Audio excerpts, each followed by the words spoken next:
तो ये अगले कुछ चंद घंटे, मैं कुछ 24-48 घंटे नहीं कह रहा, ये 4-5-6 घंटे बड़े अहम है, इसी में फैसला होना है। जिस तरह ओपोजिशन कह रही है कि इमरान खान साहब ये पत्ता खेल रहे हैं इस्लाम के नाम पे, आपका क्या ख्याल है कि क्या वाकई इमरान खान साहब इस्लाम के नाम पे पत्ता खेला जा रहा है? हमारा पाकिस्तान, प्यारा पाकिस्तान, सब्सक्राइब कीजिए, लाइक कीजिए, नया पाकिस्तान। अस्सलाम वालेकुम नाज़रीन, आपका मेज़बान मुजाहिदुल हसन आपकी खिदमत पे हाजिर है और आप देख रहे हैं नया पाकिस्तान। नाज़रीन, 27 मार्च को बहुत बड़ा जलसा होने जा रहा है परेड ग्राउंड के अंदर, और इस वक्त मैं परेड ग्राउंड के अंदर मौजूद हूँ जहाँ पे 27 मार्च को जलसा होगा। और एक तरफ वज़ीर आज़म इमरान खान साहब 27 मार्च को जलसा करने जा रहे हैं और दूसरी जानिब 28 मार्च को अपोजिशन भी मैदान में आ रही है और बहुत बड़ा मैदान सजने वाला है, सियासी मैदान जिसे कहा जा रहा है। मेरे साथ senior anchor person Abdul Qadir साहब मौजूद हैं, इनसे जानते हैं कि किस नज़रिए से देख रहे हैं, क्या अपोजिशन इमरान खान साहब की हुकूमत को गिरा सकती है या नहीं गिरा सकती। तमाम तरह तफसीलात इन्हीं से जानते हैं। अस्सलाम वालेकुम सर। जी वालेकुम सलाम। सर, सबसे पहले बहुत शुक्रिया, आपने अपना कीमती वक्त दिया। मुझे बताइएगा, एक तरफ 27 मार्च को इसी ग्राउंड के अंदर वज़ीर आज़म इमरान खान साहब बहुत बड़ा जलसा करने जा रहे हैं और ये भी कहा जा रहा है कि तारीख़ का, पाकिस्तान की तारीख़ का सबसे बड़ा जलसा होने जा रहा है, और दूसरी जानिब 28 मार्च को अपोजिशन भी मैदान में आ रही है और सियासी मैदान सजने वाला है, बहुत गहमा गहमी का आलम है। क्या कहते हैं आप, क्या नज़रिया है आपका? देखें, अपोजिशन और पीटीआई के जलसों का इस तरह से मुकाबला नहीं हो सकता, क्योंकि अगर मुकाबले की बुनियाद पर होता तो फिर अपोजिशन कभी भी ना जाती उधर, ये मामला सुप्रीम कोर्ट तक ना जाता कि जलसे करने की इजाज़त ना दी जाए। ये तो एक पता है सबको कि पीटीआई के जलसे बड़े होते हैं, और इस बार जो मोबिलाइजेशन मैं देख रहा हूँ वो मैंने पहले नहीं देखी। इमरान खान साहब को 3 साल हो गए वज़ीर आज़म बने, और इससे पहले वो अपोजिशन में भी थे, तो पीटीआई चेयरमैन के तौर पर भी और एज ए वज़ीर आज़म भी मैं उनके दर्जनों सैकड़ों जलसे कवर कर चुका हूँ अब तक।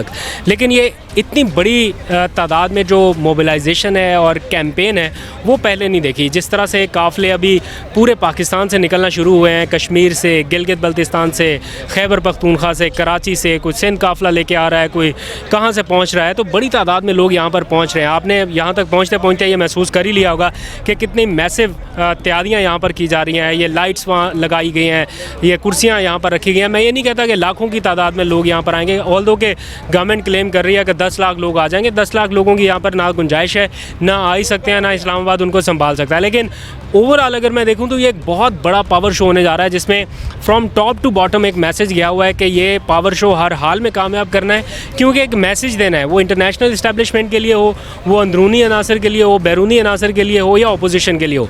लेकिन एक डिसाइसिव मोमेंट के तौर पर इसको डिक्लेयर किया गया है, तो मुझे लगता है कि एक बड़ा पावर शो होगा और वज़ीर आज़म इमरान खान यहाँ से कुछ बड़े ऐलानात कर सकता है। सर, मुझे बताइएगा, जिस तरह अपोजिशन कह रही है कि इमरान खान साहब ये पत्ता खेल रहे हैं इस्लाम के नाम पे, आपका क्या ख्याल है कि क्या वाकई इमरान खान साहब इस्लाम के नाम पे पत्ता खेला जा रहा है?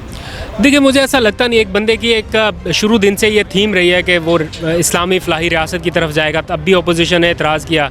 अगर एक बंदा अमर बिल मारूफ व नही अनिल मुनकर की थीम के ऊपर चल रहा है, हमें अप्रिशिएट करना चाहिए। ये कोई गैर इस्लामी कार्ड तो नहीं है ना।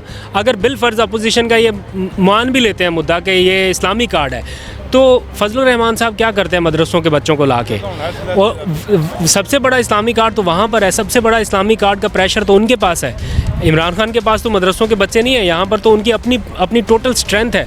इस्लामी कार्ड खेलने की ज़रूरत तो तब आती ना अगर उनके पास स्ट्रेंथ ना होती, और अगर मान भी लोग के इस्लामी कार्ड है, गैर इस्लामी कार्ड तो नहीं है ना। अमर बिल मारूफ व नही अनिल मुनकर का अगर कोई मैसेज है तो ये कोई इतना बुरा मैसेज तो नहीं है लोग इसके ऊपर एतराज़ करें। आपको तो पहले से ही इस बात के ऊपर कायल हो जाना चाहिए, ये तो बात कहने की नौबत ही नहीं आनी चाहिए।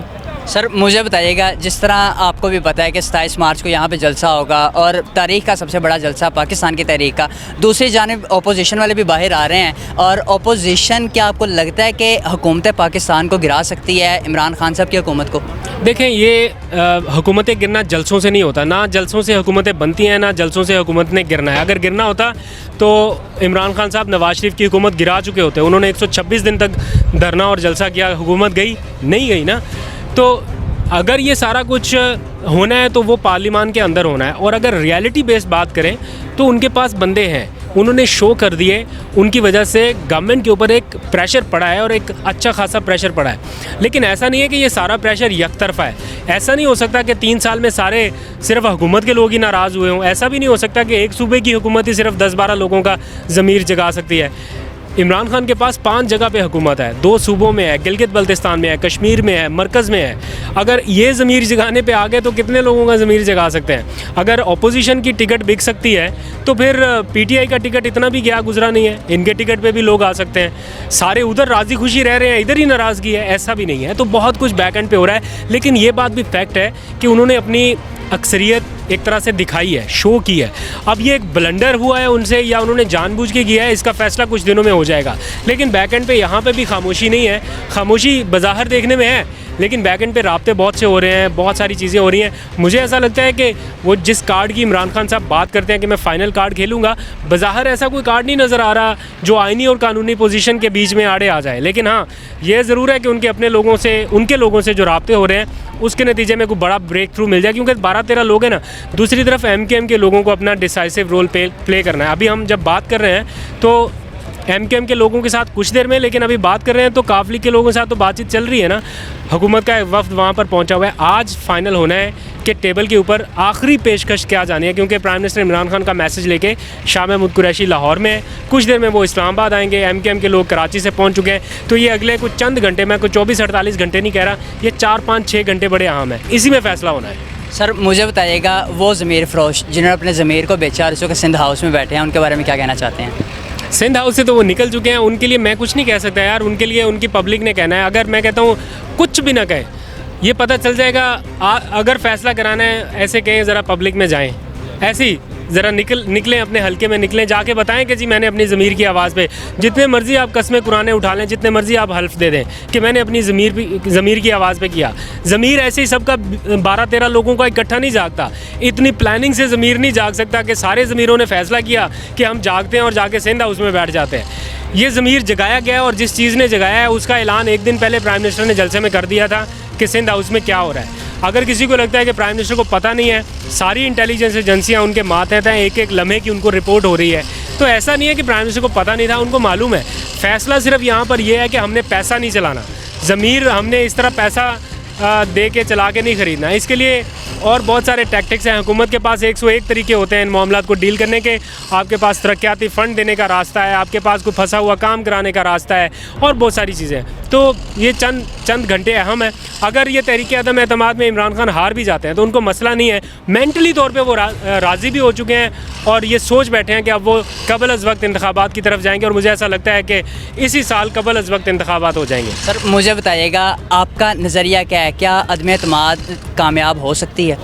हो तो सकती है, होने को तो कुछ भी हो सकता है। ये तो प्राइम मिनिस्टर इमरान खान खुद कह चुके हैं। हमारी जब उनसे मुलाकात हुई, कल जब एंकर्स की उनसे मुलाकात हुई, उन्होंने कहा either this way either that way, ये गेम कहीं पे भी जा सकती है। मैं ओहदा छोड़ने के लिए तैयार हूँ, लेकिन ये ख़रीदो फ़रोख्त में मुलविस नहीं होगा। आदम एतमाद की तहरीक कामयाब होनी है या नहीं, ये आखिरी मोमेंट पे पता चलना है। ये मैं प्राइम मिनिस्टर इमरान खान के कोट एंड कोट वर्ड्स आपको बता रहा हूँ। उन्होंने कहा कि हमें नहीं पता कि आखिरी मोमेंट पे हमारे कितने बंदे टूटने हैं और उनके कितने नहीं आने। इसमें बड़ा हिंट है, इससे आगे प्राइम मिनिस्टर ने नहीं बताया। जी बिल्कुल नाज़रीन, मेरे साथ मौजूद है senior anchor person Abdul Qadir साहब। आपने इनकी तमाम तर गुफ्तगू समाअत की है, कितना सही कह रहे हैं कितना गलत कह रहे हैं फ़ैसला सिर्फ आप करेंगे। इसी के साथ अपने मेज़बान मुजाहिदुल हसन को इजाज़त दीजिए और देखते रहिए नया पाकिस्तान। अल्लाह निगहबान।